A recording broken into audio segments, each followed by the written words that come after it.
Hello guys, আপনাদের জন্য আবার একটি ভিডিও নিয়ে চলে আসলাম। তো আজকে ফাইনালি আমার কাছে রয়েছে একটা স্যামসাং কিপ্যাড মোবাইল, আর সেটাতে ডেট প্রবলেম সলিউশন রয়েছে। সেটাকে আপনারা কীভাবে প্রবলেমটাকে সলভ করবেন সেই ইনফরমেশনটা আমি স্টেপ বাই স্টেপ এক এক করে আপনাদেরকে দেখাবো। আশা করি আপনাদের ভিডিওটা ভালো লাগবে।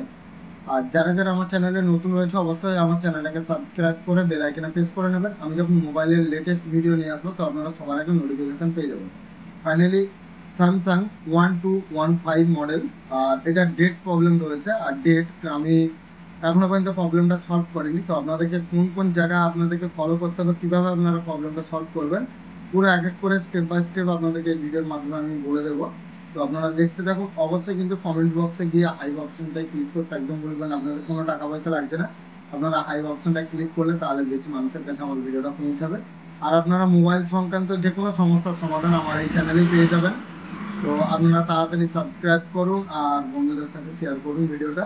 তো চলুন গাইস, আমি প্রবলেমটা সলভ করে দেখাচ্ছি আপনাদের। তো গাইস, আমি ফোনটা নিয়ে নিয়েছি, এবার আপনাদেরকে দেখো আপনারা কীভাবে প্রবলেমটা সলভ করবেন। তো প্রথমে আমি মিটার দিয়ে চেক করে দেখে দিচ্ছি শর্ট রয়েছে কিনা।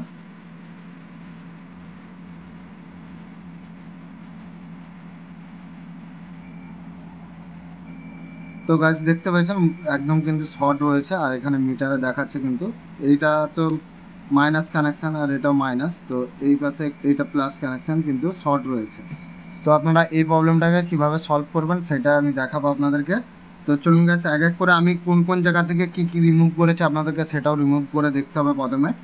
তো আমি প্রথমে কিন্তু নেটওয়ার্ক আইসির সামনে আমি এটা রিমুভ করেছিলাম, তারপরে কিন্তু আবার রিমুভ করেছি আমি কোথায়, এখানে একটা আমি ডাইরেক্ট রিমুভ করেছি, ঠিক আছে। তো বাদ বাকি আর কোনো জায়গায় কিন্তু আমি কিছু রিমুভ করি না। এখানে একটা রিমুভ করেছি, এখানে একটা রয়েছে, আমি রিমুভ করে দেখেছি, কিন্তু কোনো জায়গা থেকে কোনো রকম প্রবলেম সলভ হয়নি।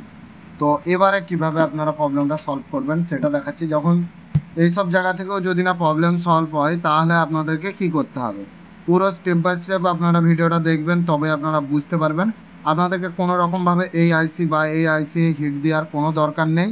আপনাদের ছোট্ট কাজ রয়েছে, সেইটা করলে কিন্তু আপনাদের প্রবলেমটা আশা করি 100% সলভ হয়ে যাবে। তো চলুন গাইস, আমি মিটার দেখে দিচ্ছি, কেননা আপনাদেরকে দেখিয়ে দিলাম আমি যে ফুল শট হয়েছে। তো এবারে কী করতে হবে, আপনাদেরকে যে কোনো এরকম একটা ব্যাটারি নিতে হবে।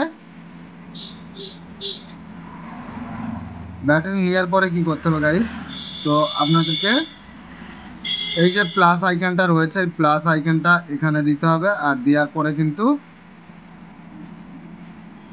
মাইনাসে ক্লিক করতে হবে। তো গাইস, যেটা শর্ট আছে সেই ডায়েটটা কিন্তু সঙ্গে সঙ্গে উড়ে যাবে।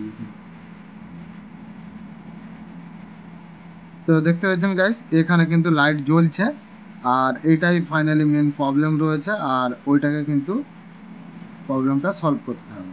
তো গাইস, এখানে কিন্তু শর্ট কেটে গিয়েছে, আর এখানে আমি এটা রিমুভ করে দেবো অলরেডি। আর আমি এটা রিমুভ করে দিলাম এখান থেকে। তো এবারে দেখবো ফাইনালি ফোন চালু হচ্ছে কিনা।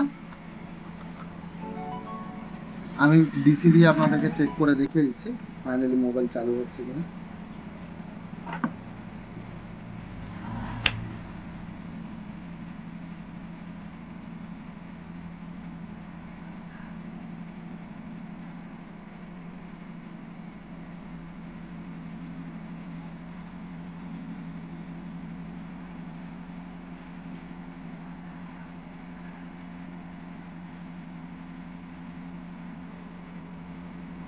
তো গাইস, এবারে কিন্তু মোবাইল চালু হয়ে গেছে, আর ফাইনালি আমি ডিসিতে লাগিয়ে পুরো টেস্ট করে আপনাদের দেখাচ্ছি মোবাইল চালু হয়েছে কিনা।